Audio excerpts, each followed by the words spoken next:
যদি তোমার কোনো মানুষকে পছন্দ না হয়, তাহলে তুমি তার সঙ্গে সম্পর্ক রেখো না। এতে কোনো অসুবিধা নেই। তুমি তাকে বলে দাও বা বুঝিয়ে দাও যে তুমি তার সাথে সম্পর্কটা কন্টিনিউ করতে পারছো না।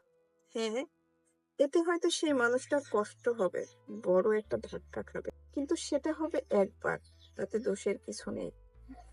কিন্তু বারবার সেই মানুষটাকে ইগনোর করা, তার ফোন কিংবা মেসেজের রিপ্লাই না করা, ছোট্ট ছোট্ট এক্সকিউজ দেখিয়ে তাকে মিথ্যা আশায় বেঁধে রাখা, এইসব করো না। এতে সামনের মানুষটার যে কষ্ট হয়, তুমি হয়তো সেটা আন্দাজও করতে পারবে না। সামনের মানুষটাকে রেসপেক্ট করো। তোমার পোষাচ্ছে না সে সম্পর্কে তুমি থেকো না। কিন্তু বারবার সামনের মানুষটার ফিলিংসকে আঘাত করাটা মোটেই ঠিক নয়। যদি পারো, সম্পর্কটা থেকে নিজেকে সরিয়ে নাও।